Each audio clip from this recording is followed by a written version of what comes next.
taatilah Allah dan taatilah Rasulnya. Allah tegaskan di sini bahwa ketaatan kita kepada Allah dan Rasulnya tidak ada kompromi.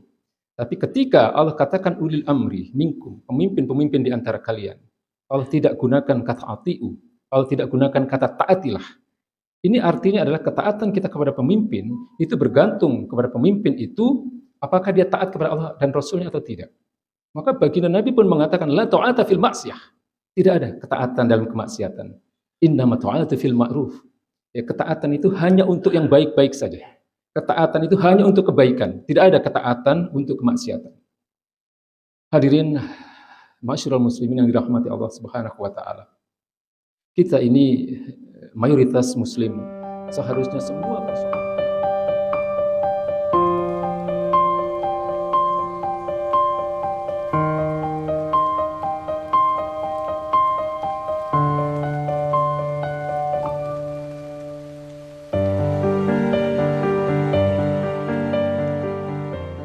Takwa adalah menjalankan segala perintah Allah Subhanahu wa taala dan menjauhi segala larangannya. Kemudian dalam kesempatan ini pula Fakir mengajak juga untuk jangan pernah berhenti mensyukuri keislaman kita ini. Islam adalah agama yang sempurna yang telah Allah katakan al-yauma akmaltu lakum dinakum wa atmamtu alaikum ni'mati wa raditu lakumul Islam madinah. Ya, hari ini telah aku sempurnakan bagi kalian agama kalian dan telah aku cukupkan bagi kalian nikmatku dan telah aku ridhoi Islam sebagai agama bagi kalian. Di kesempurnaan Islam ini tidak ada di dalam keyakinan-keyakinan yang lain. Ya, kita mempunyai agama yang sempurna, kita mempunyai agama yang sesuai dengan fitrah manusia. Ya, karena agama ini memang turun dari zat yang menciptakan manusia. Ya, kita mempunyai uswah, kita mempunyai suri tauladan yang tidak ada di dalam keyakinan-keyakinan yang lain. Seorang suri tauladan yang sudah jelas, ya, contoh yang jelas, yang dimana setiap ucapannya, setiap perbuatannya, setiap takrirnya, ya, persetujuannya terhadap apa yang dilakukan oleh para sahabat-sahabat beliau, itu adalah menjadi sumber hukum setelah Al-Quranul Karim. Tidak ada dalam keyakinan yang lain uswah yang seperti ini. Ya, suri tauladan di dalam menjalankan kehidupan ini. Ya. Kemudian kita juga mempunyai kitab yang sudah terbukti selama 1400 tahun lebih terjaga keasliannya. Tidak ada kitab yang seperti ini. Maka ini adalah bukti kebenaran Islam, bukti bahwa agama ini memang turun dari Allah Subhanahu wa taala, zat yang menciptakan alam semesta, zat yang menciptakan manusia, zat yang menciptakan kehidupan ini. Agama ini turun dari zat yang maha agung dan yang maha kuasa, Allah Subhanahu wa taala. Maka sebagai konsekuensi dari keimanan kita, dari keislaman kita ini, satu hal yang menjadi tuntutan dari agama ini, maka kita diperintahkan untuk menjadi orang-orang yang bertakwa. Ya, takwa tadi telah kami jelaskan di muqaddimah, imtitsalu awamirillahi wa ijtinabu nawahihi. Takwa adalah menjalankan segala perintah Allah dan menjauhi segala larangannya. Maka inilah yang sebenarnya menjadi kunci kemuliaan umat Islam. Ya, baginda Nabi katakan innallaha yarfa'u bihadzal kitabi aqwaman wa yad'u bihi akharin. Ya, hadis sahih ini menegaskan bahwa Allah hanya akan meninggikan derajat suatu kaum ketika mereka berpegang teguh kepada agama ini. Ya, khususnya kepada Al-Qur'anul Karim, kepada firman-firman Allah Subhanahu wa taala. Wa yad'u bihi akharin. Dan Allah pasti akan menjatuhkan derajat suatu kaum ketika kaum itu tidak menjadikan Al-Quran ini sebagai petunjuk bagi kehidupan mereka. Hadirin ma'asyiral muslimin yang dirahmati Allah Subhanahu wa taala. Maka terkait dengan keinginan kita ya, sebagai umat Islam, ya, sebagai manusia khususnya akan perubahan yang lebih baik, ya, akan perubahan yang mengarah kepada hal-hal yang lebih baik dalam seluruh aspek kehidupan kita, seharusnya ini semua juga kita kembalikan kepada agama ini. Semua harus kita kembalikan kepada ajaran-ajaran agama yang mulia ini. Ini konsekuensi keimanan kita. Taat seutuhnya kepada Allah Subhanahu wa taala. Menjalankan segala perintahnya dan menjauhi segala larangannya. Ya. Maka kalau kita lihat hari ini berbagai kerusakan ada di tengah-tengah manusia, itu adalah karena manusia, ya, terutama dalam hal ini adalah kita sebagai umat Islam, tidak sepenuhnya berpegang secara utuh kepada agama yang mulia ini. Allah katakan zaharul fasadu fil bari wal bahri bima kasabat aydin nas liyudhiqahum ba'dalladzi amilu. Ya, telah nyata kerusakan yang ada di darat maupun di laut. Ya, bima kasabat aydin nas, karena perbuatan tangan-tangan manusia. Liyudhiqahum ba'dalladzi amilu. Karena Allah ingin agar mereka manusia itu merasakan sebagian dari apa yang telah mereka lakukan, di perbuatan-perbuatan dosa yang telah mereka lakukan. Ya. Jadi kalau hari ini kita lihat berbagai kerusakan itu ada di tengah-tengah kita, itu adalah karena ketidaktaatan kita sebagai umat Islam ini terhadap apa yang telah menjadi ketetapan dari Allah Subhanahu wa taala. Frasa bima kasabat aydin nas, ya. Karena perbuatan tangan-tangan manusia itu dijelaskan oleh para ulama bahwa itu adalah penyimpangan dari firman-firman Allah Subhanahu wa taala, penentangan terhadap ketetapan-ketetapan Allah Subhanahu wa taala. Ya, bima kasabat aydinas adalah kemaksiatan yang dilakukan oleh manusia karena manusia tidak berpegang teguh kepada agama ini. Hadirin ma'asyiral muslimin yang dimuliakan Allah Subhanahu wa taala. Penting untuk menjadi bahan renungan bagi kita apa yang disampaikan oleh Imam Malik, ya, salah seorang imam mazhab terbesar di antara 4 imam mazhab, ya, yang sampai hari ini pun apa yang menjadi pemikiran-pemikiran beliau, ya, seringkali menjadi bahan diskusi, menjadi rujukan, ya, bagi umat Islam, terutama dalam persoalan-persoalan fikih, baik itu fikih ibadah maupun fikih muamalah. Beliau katakan, lan yusliha akhir hadhil ummah illa ma aslaha awalaha. Ya. Tidak mungkin kita bisa memperbaiki kondisi umat terakhir ini kecuali dengan melakukan apa yang telah dilakukan kepada umat-umat sebelumnya.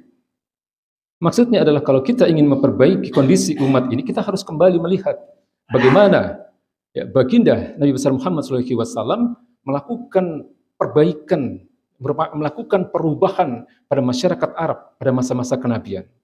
Bagaimana Nabi melakukan dakwah, ya, bagaimana Nabi melakukan penyadaran kepada umat, ya, yang pada hari itu, pada saat-saat itu, ya, manusia berada dalam kejahiliahan. Nabi jelaskan tentang Islam, Nabi jelaskan tentang agungnya Islam, ya, Nabi perkuat akidah orang-orang yang telah masuk Islam, ya, para as-sabiqunal awwalun. Sekaligus Nabi juga menjelaskan akibat atau kerusakan-kerusakan yang terjadi ketika kehidupan itu tidak diatur oleh Allah Subhanahu wa taala. Ketika kehidupan itu tidak diatur oleh firman-firman Allah Subhanahu wa taala. Ketika kehidupan itu banyak sekali kemudian melakukan, ya, berbagai penentangan atas hukum-hukum atau ketetapan-ketetapan dari Allah Subhanahu wa taala. Hadirin ma'asyiral muslimin yang dirahmati Allah Subhanahu wa taala. Kita merindukan kondisi yang lebih baik, itu jelas, ya. Kita juga merindukan, katakanlah, seorang pemimpin yang baik, ya, sebagaimana yang dijelaskan di dalam Al-Qur'anul Karim atau di dalam berbagai sumber-sumber ajaran Islam tentang kepemimpinan ini. Ya, tapi kita sering lupa bahwa pemimpin-pemimpin besar, pemimpin-pemimpin yang baik pada masa-masa lalu, bukan hanya karena mereka adalah orang-orang yang baik, bukan hanya karena mereka adalah orang-orang yang bertakwa, tapi juga mereka adalah orang-orang yang berpegang teguh kepada Al-Qur'anul Karim dan sunnah-sunnah baginda Nabi besar Muhammad SAW. Para khulafaur rasyidin, ya, kemudian ulama-ulama besar yang menjadi pemimpin-pemimpin umat pada masa-masa tabi'in, pada masa-masa tabi'ut tabi'in.